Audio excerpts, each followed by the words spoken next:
Welcome back, everyone. Last week, we examined the key characteristics of the Gothic through reading Edgar Allan Poe's Cask of Amontillado and Fall of the House of Usher.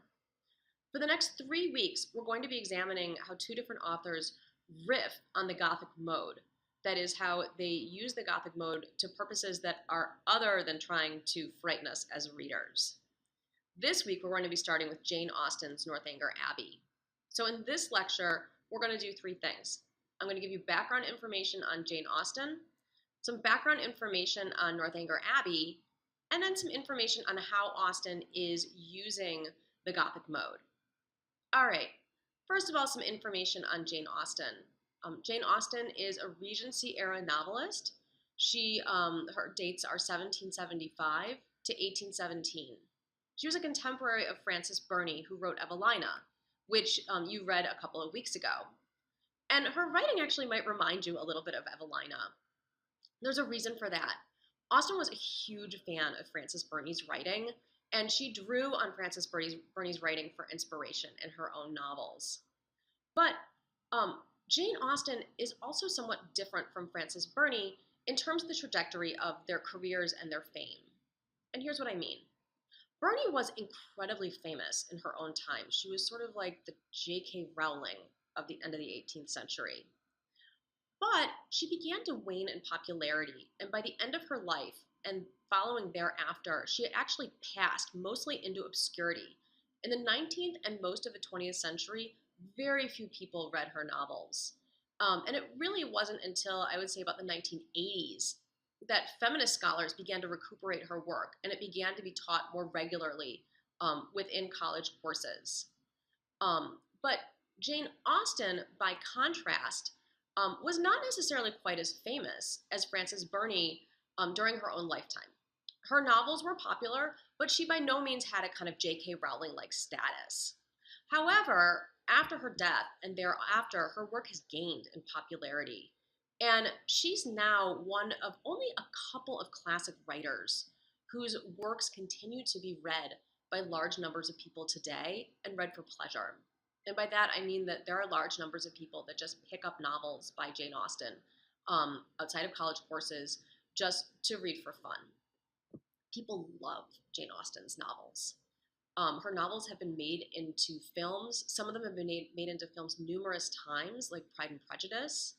And if you go onto Amazon, there is all kinds of Austen merchandise. Everything from books to films, teacups, action figures, and even things like Austen-inspired shower curtains.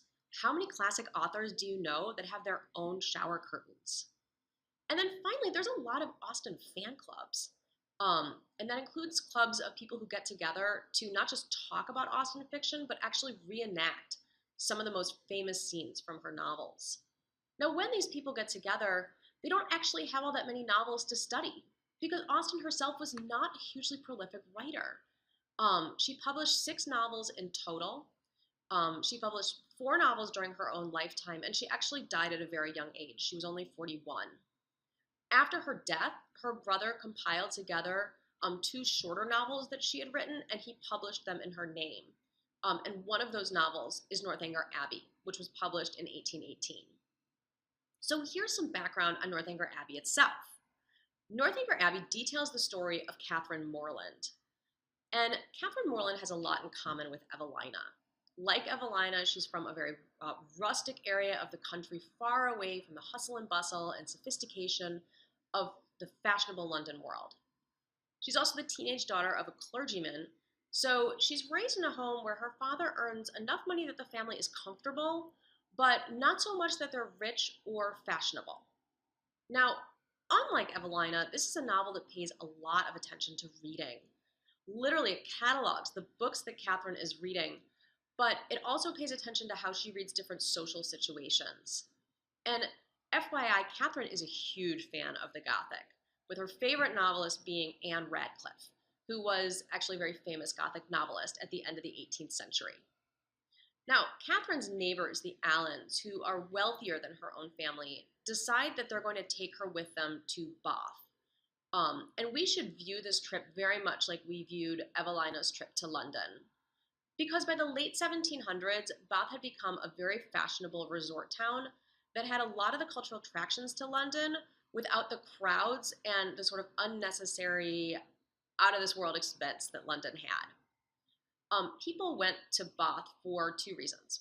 One, which is the reason they oftentimes give out, is that they went there to bathe in and drink from the waters of Bath, which were these old Roman bathhouses, and people felt that they had medicinal qualities. But even more so, people went to Bath to see and be seen and just have fun. They went there to shop, they went there to attend theaters, and they also went there to attend local balls and see their friends. So while in Bath, Catherine meets some new acquaintances. Those include Isabella Thorpe, who's a fellow reader of novels, John Thorpe, who is Isabella's brother, and Henry Tilney, who becomes Catherine's love interest in the story. Now, I should take a moment and just acknowledge that this story is complicated, and the language in this story is going to probably feel old-fashioned and slightly long-winded. So I have two pieces of advice as you're reading. One is if you find terms that you don't understand, you should look them up.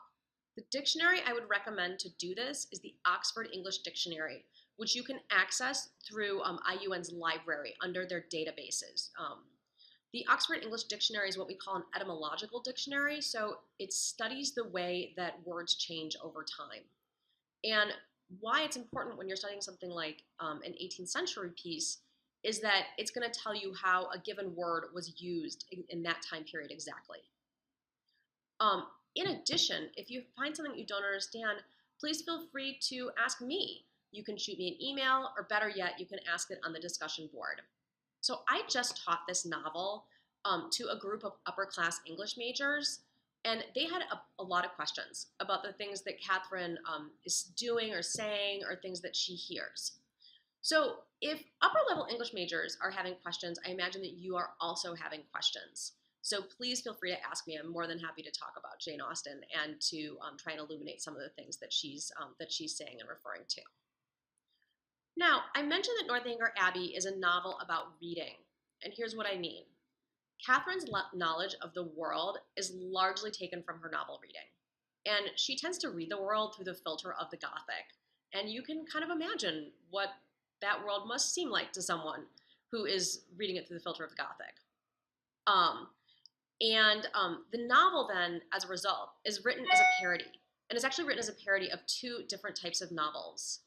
The first is it's a parody of sentimental novels like Evelina, and the second is that it's a parody of Gothic novels like The Cask of Amontillado and The Fall of the House of Usher.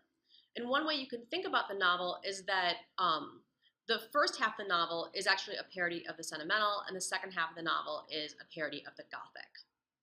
So you might be asking yourself, what's a parody?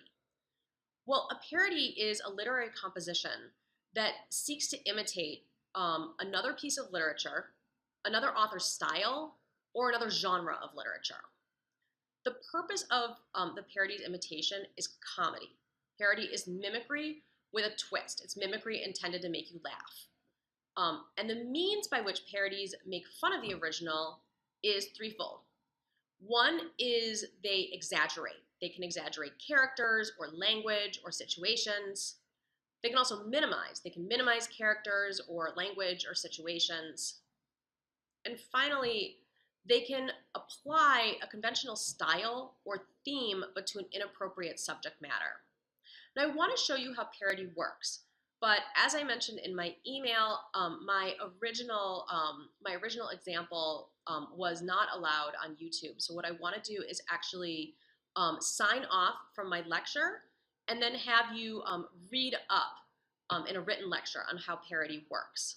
But before I do, I have one final word, which is that I want us to think about how Austen creates parody in Northanger Abbey. Specifically, I want you to think about how she uses characters, situations, and language to parody a sentimental work like Evelina. All right, I look forward to talking with you soon.